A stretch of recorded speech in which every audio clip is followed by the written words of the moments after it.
Okay, ya. So while we are waiting, the presenter, yeah, will answer the question from the audience. Maybe we need to recap this chapter, yeah, about assessing listening. Like at the beginning of this chapter, yeah, why is listening very important? Yeah, because it is actually no, nggak usah.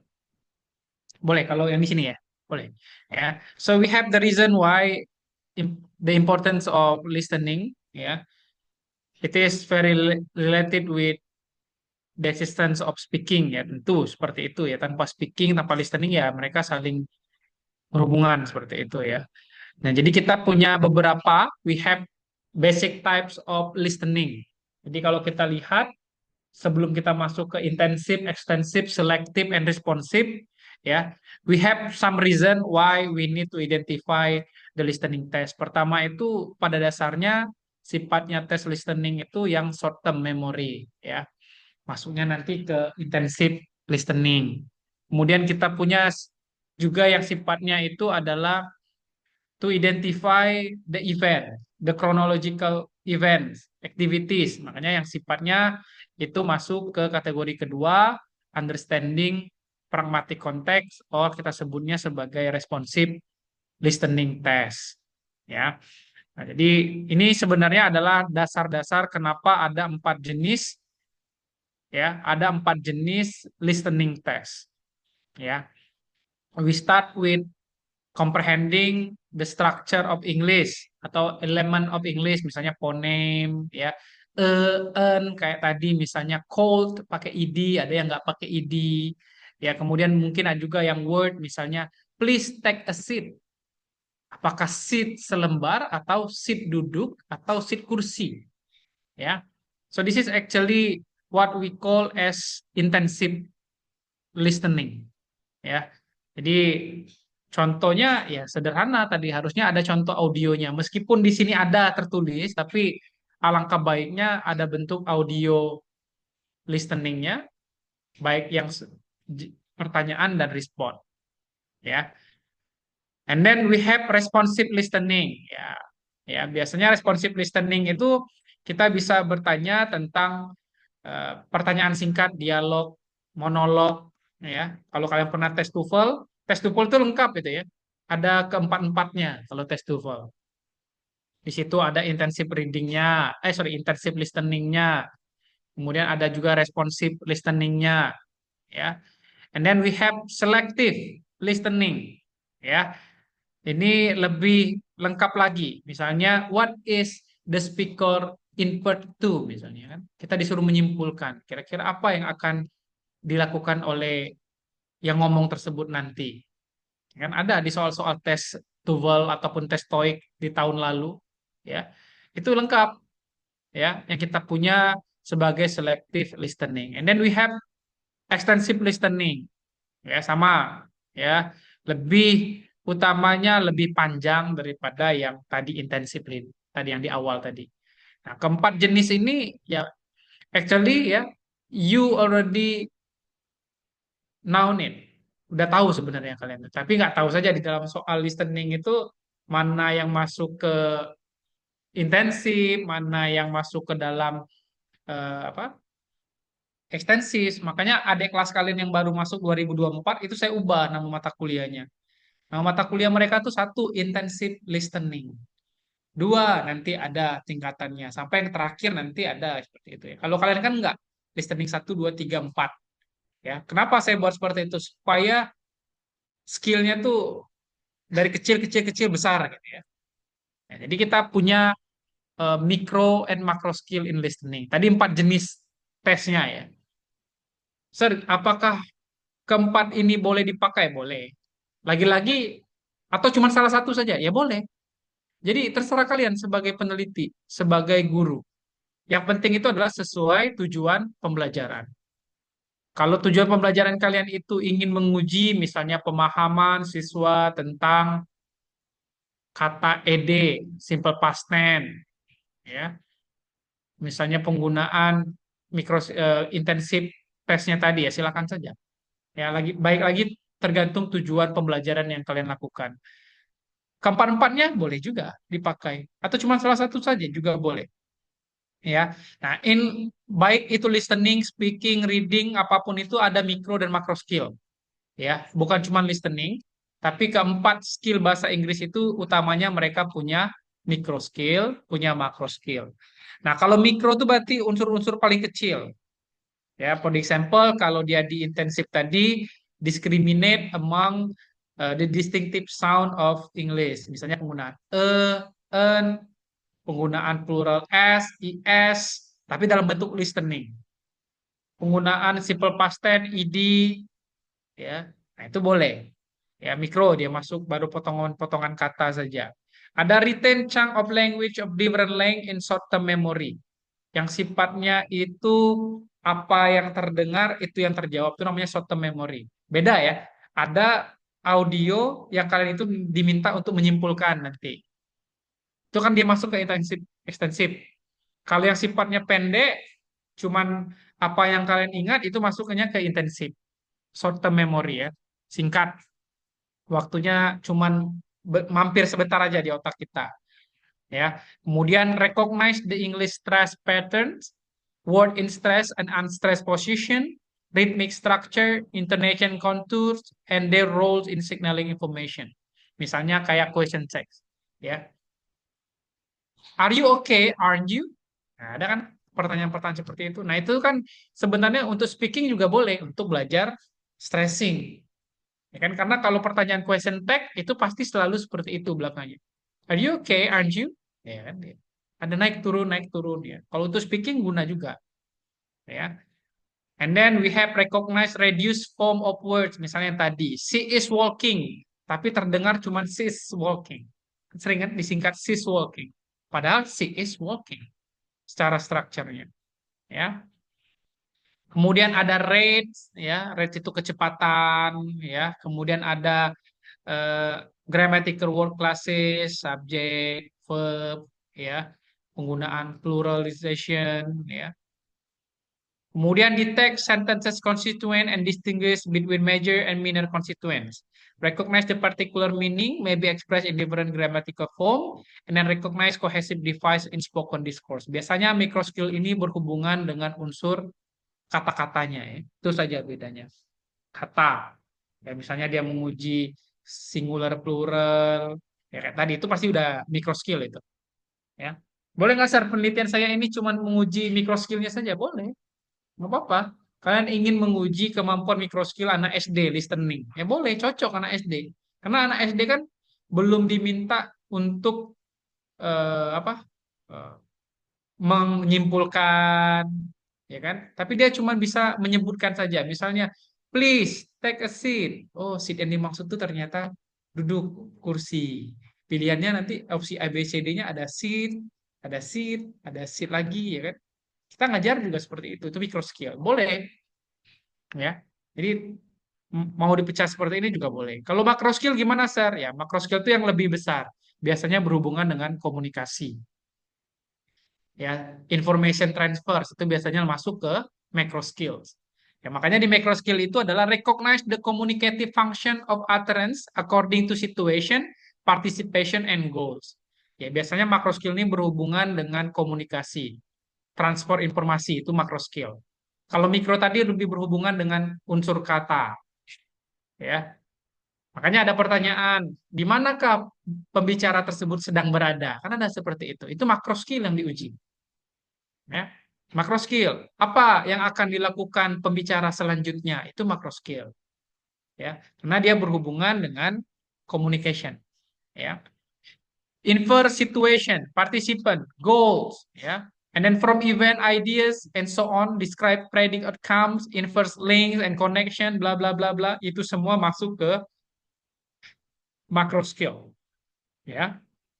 And then ada juga distinguish between literal and implied meaning sama di reading, ya. Jadi ada tahu mana yang bermakna literal, ada yang bermakna tersirat, ya kan? Misalnya saya bilang, misalnya di dalam audio tuh bilang you are so cold, ya. Dia bilang you are so cold. Apakah maknanya itu literal atau implied? Oh, ternyata dalam konteks dialognya itu ternyata orang tersebut cuek, orang tersebut tidak peduli. Berarti kita bukan mengartikan pesan informasinya sebagai dia itu dingin, dingin dalam arti temperatur, bukan. Tapi maknanya cuek. Ya, itu kan lebih ke macro skill, lebih ke pragmatik, ya, lebih ke pragmatik.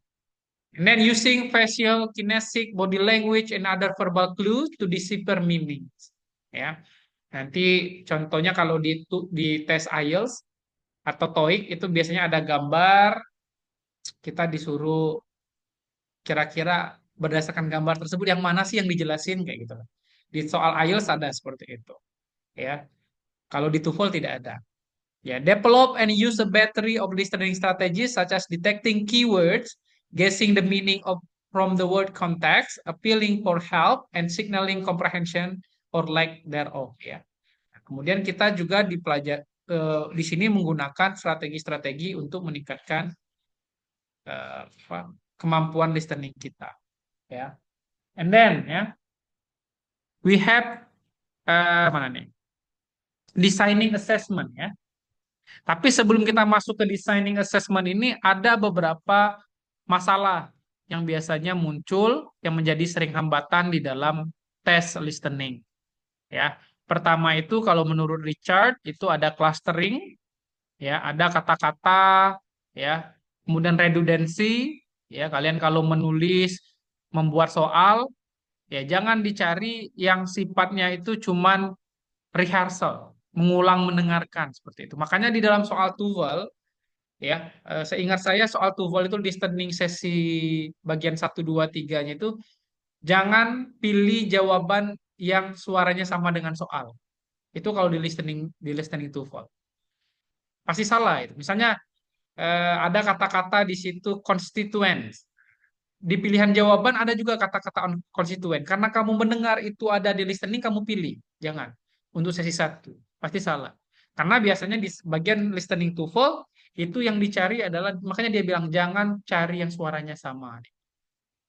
Biasanya dia tuh sinonim yang dipakai. Kalau di TOEFL. Ya. Makanya kalau membuat soal, ya jangan redundancy. Ya. Yang ditanya, yang terdengar di soal. Jangan. Ya. Kemudian itu ada beberapa hal lagi, termasuk itu adalah sumber suaranya. Misal, ya, kita biasa mendengar American English, tiba-tiba audio yang kalian pakai untuk tes, kalian pakai British English. Ya, beda nanti tentu pemahaman dari siswa-siswinya. Ya. If you are familiar with American English, so you must find ya the research from American English listening gitu ya. Jadi ini perlu untuk diketahui seperti itu ya, karena kan jelas aksen itu mempengaruhi kan, aksen itu mempengaruhi cara kita memahami orang. Kalau kalian ambil orang India ngomong ya tentu bingung juga kita, ya kan, karena jarang dengar orang India ngomong di kelas misalnya, for example ya. Oke ya, kita mulai dengan intensive listening. Itu kita mulai dari yang pertama ya. Kalian misalnya mau menguji phonemic, vowel, fonem ya. Ini yang paling sederhana, masuk ke intensif tadi ya. Penggunaan si misalnya kan, si ini kan dengar suaranya sama, katanya itu sama, tapi dalam listening bisa saja orang salah memilih ya. Makanya kita terkadang butuh elemennya. Kayak tadi misalnya, she is waving goodbye. She is waving goodbye. Ya. Tapi si isnya itu enggak dibaca si is, tapi sis. Sis waving goodbye. Kita pilih. Oh sis. Sis ini berarti kemungkinan sister singkatannya. Misal, dibuatlah soal itu sis waving goodbye. Salah kan? Orang itu terpilih. Nah itu boleh. Ya. Jadi ini yang paling sederhana. Biasanya yang sifatnya intensif itu lebih ke structure, ya ponemik, penggunaan apa kata-kata yang sama, vowel yang sama, ya. Atau kita bisa lihat misalnya ya, phonemic pair juga, misalnya yang tadi ini konsonan, ini vowel misalnya. Is he living? Ya, is he living? Ada dua, ada living pergi, ada living hidup. Nah, bisa saja orang salah pilih kan.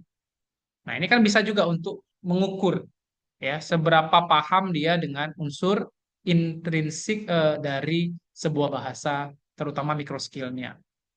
Apalagi yang past tense, yang ed-ed itu, ya kan sering kita. Saya saja sering salah, ya. Tapi yang membuat saya ngeblok jangan sampai salah itu adalah understanding the context. Biasanya kalau dia bilang pasti ada kata-kata, oh last year, ya itu sudah pasti, berarti belakangnya ini pasti past tense semua nanti. Ya kan? Tapi kalau kita lost ketika mendengarkan, ya bisa saja kita mengisi present tense semua. Ya, I miss you, ya, I miss you. Dari cara penekanan ngomong aja udah beda dengan I miss you. Tapi kalau dia past tense, I missed you. Adanya misalnya. I kick the ball. Ya kan? I kick the ball. Nah, beda dengan I kick the ball. Kan? Enak kalau karena saya yang ngomong. Kalau bule yang ngomong gimana coba? Ya. Jadi terkadang kita perlu tahu ya untuk bentuk-bentuk micro skill seperti ini. Ya. Kemudian kita punya paraphrase recognition. Coba yang paraphrase recognition. Ada nggak? Oh ini. Nah, paraphrase recognition. Expressing the same idea in different sentences. Misalnya ada kata-kata hello, my name is Keiko, I come from Japan. Ya, pertanyaannya ya, pertanyaannya ada di situ pilihan opsi A, B, C, D-nya misalnya A, Keiko is comfortable in Japan. B, Keiko wants to come to Japan. C, Keiko is Japanese. D, Keiko like Japan. Ya, mana yang maknanya sama? Pertanyaannya seperti itu. Yang mana yang maknanya sama ya? Maknanya sama adalah Keiko is Japanese. Ya, Keiko Japanese. Ini kan persamaannya, ya. Pragmatiknya yang ditanya kali ini. Sama, misalnya dialog. Hi Maria, my name's George. Nice to meet you, George. Are you American? No, I'm Canadian. Ya. What is the man implied? What is the man inferred? Apa? Biasanya akan ditumpul seperti itu. Apa maksud laki-laki tersebut yang ngomong, no, I'm Canadian? Apa maknanya? Maknanya apa? Ya berarti jawabannya adalah George adalah orang Kanada, Kanada ya, orang Kanada. Atau George come from Canada. Ya. Nah, ini di soal TOEFL kayak gini, persis. Ya, persis kayak gini. Ini soal TOEFL tuh kayak gini. Ya, jadi kita diminta untuk merekognisi ya, untuk melihat kira-kira apa sih yang ditanyain seperti itu. Ya. Nanti saya akan contohkan dengan audionya ya. And then responsive listening. Ya, responsive listening ini sama kayak berdialog. Ya, kalau orang bertanya, where do you live? Ya, jawabannya nggak mungkin, oh, this is very expensive. Ya kan? Tidak responsif. Kalau orang bertanya, where do you live? Oh, I live at, my house is, ya kan? Responsif. Ya kan? Jadi dia berhubungan dengan konteks. Kalau dia tanya di sini contoh soalnya, how much time did you take to do your homework? Berapa lama kamu ngerjain PR? A, in about an hour. B, about an hour. C, about $10. D, yes I did. Nah, kan bisa lihat pilihan A dan B ini yang mirip-mirip. Mana yang kira-kira? Ya, apakah in about an hour atau about an hour? Mana yang lebih tepat untuk menjawab pertanyaan tersebut? Ya, nggak mungkin kita jawab C dan D karena dia tidak responsif. Ya, begitu juga kalau di IELTS. Nah, kalau IELTS listeningnya tidak pilihan ganda semua. Di IELTS itu malah ada yang kita tulis sendiri. Contohnya, how much time do you take to do your homework? Ya, jadi nanti kalau di IELTS kalian akan menulis sendiri, akan menjawab sendiri.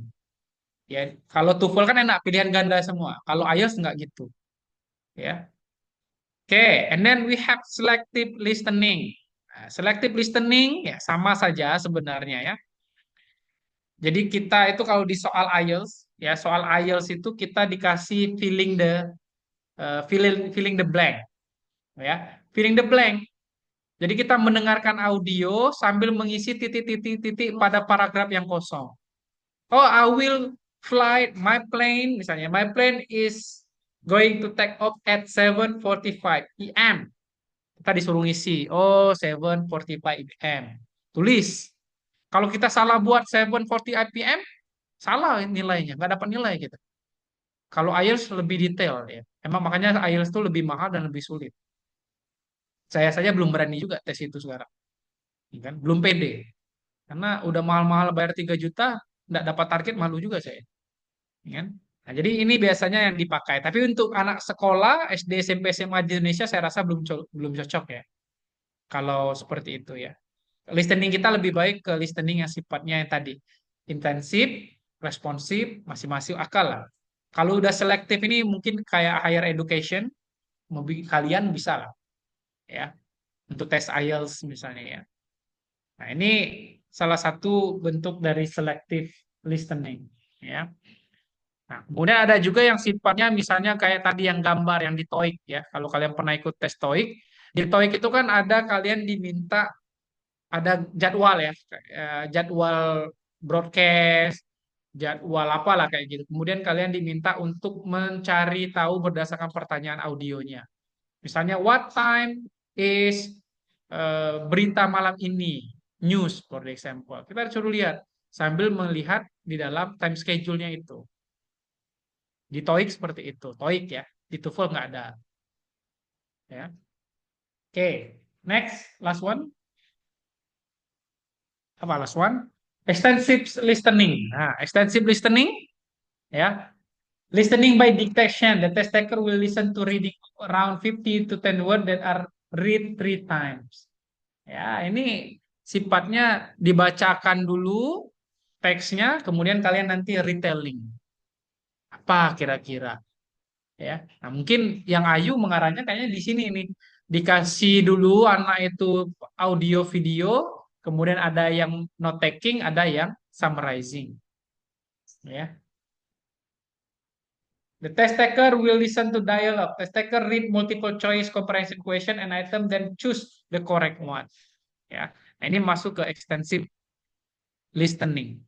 Ya, nah biasanya perbedaan extensive listening itu biasanya dia real condition. Ya, jadi kalau dia bicara kayak TOEIC, kayak kita nelpon customer service, sumber suaranya persis customer service yang kita dengarkan.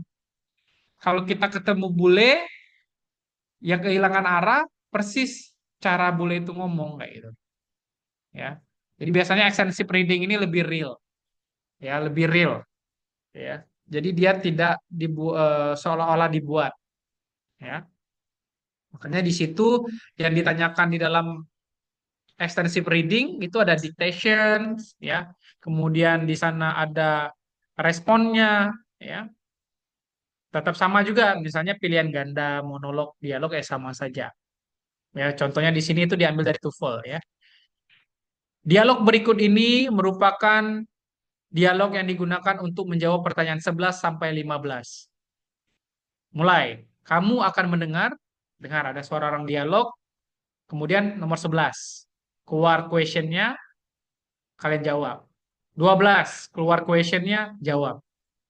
Ya kan, ekstensif dia kan. Communication tadi. Ya. Jadi kalau dia di TOEIC, kalau dia pura-puranya dialog lagi di apa di perpustakaan, ya mungkin suaranya seolah-olah dikecil-kecilin kayak gitu ya. Nah, itu kan supaya maknanya lebih mendekati makna ekstensif ya. Artinya itu asli seperti itu ya, real ya. Emang yang benar seperti itu. Nah, kita coba lihat audionya ya.